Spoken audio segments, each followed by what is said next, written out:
परमेश्वर आप सभी को इस सुबह के बेला में ढेर सारा आशीष दे और प्रभु यीशु आप सबके संगति में हमेशा हमेशा के लिए चले। तो चलिए आज परमेश्वर के नाम की महिमा हो। अब कुछ वचनों को देखते हैं। भजन संहिता 141 को हम देखते हैं और उसका 30 पद को देखते हैं, तीसरा पद को देखते हैं। लिखा वचन में, हे यहोवा मेरे मुख पर पहरा बैठा, मेरे होठों के द्वार की रखवाली कर।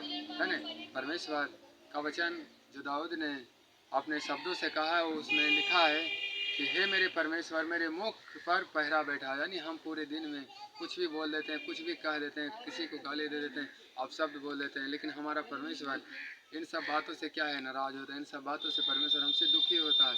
इसलिए बाइबल में ये बातें लिख दी गई है कि ताकि हम इन सब बातों से परमेश्वर के आगे हम दोषी ना ठहरें।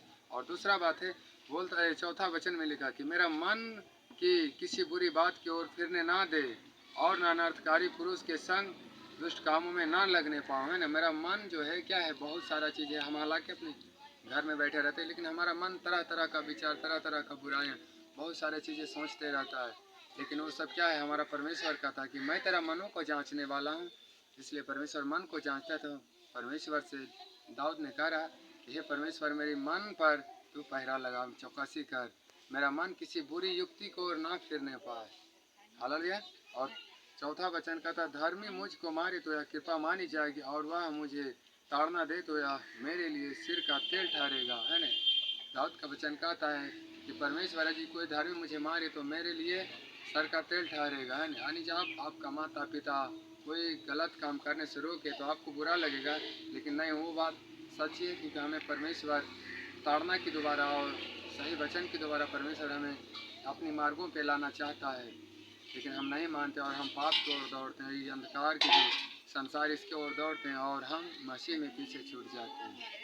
हालेलुया। और बोलता मेरी होठों की द्वार की रखवाली कर।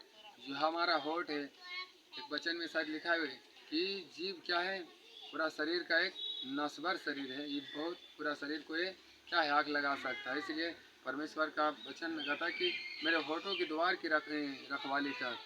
यानी जो भी कोई बात बोलते तो हमारा होठ की दोबारा हिसाब में आता है। इसलिए इसे चौकस रहना है, इसे मतलब अपने कंट्रोल में रखना है ताकि हम परमेश्वर की नज़र में पापी ना ठहरें।